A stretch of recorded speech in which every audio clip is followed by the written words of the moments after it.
In the shadow of apocalypse, the beginning of the Dark Covenant.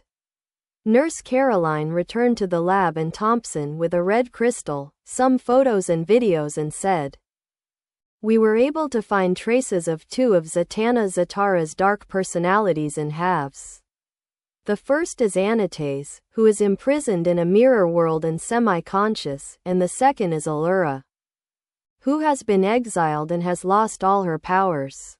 Both have experienced many failures, but they are suitable for our current situation," Wendy said after seeing the photos and videos on Caroline's tablet.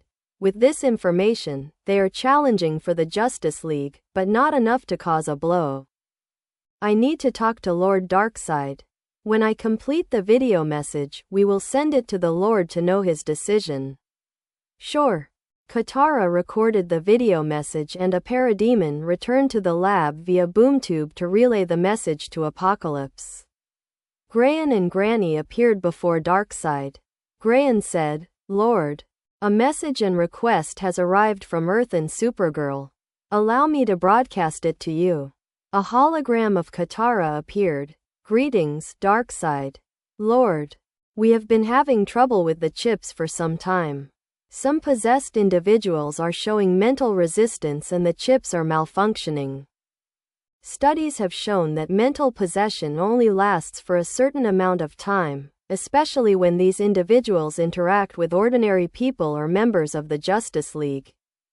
These interactions have caused mental mutations and the chips to malfunction."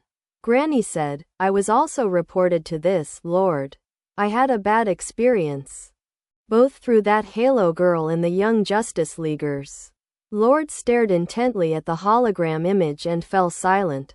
Grayan continued Katara's video message. "We offer two people named Allura, who has been exiled and has lost all her powers, and Anatase, who is imprisoned and semi-conscious in a mirror world following her defeats. But we ask that you work on the minds and powers of these two yourself to get the best out of them with the least weakness. These two can be rebellious or ambitious, especially with their hostility towards the Justice League and Zatara. If they are completely at your disposal, we will be at ease. These two dark halves of Zataana can also be a good help and motivation for Black Mary in defeating her former mentor in the Justice League. We await your decision and opinion, with all due respect.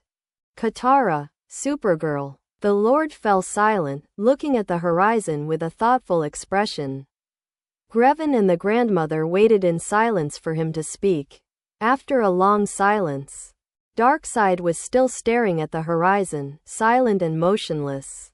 Grevin and the grandmother waited in absolute silence for him to speak, each of their breaths heavy and cautious.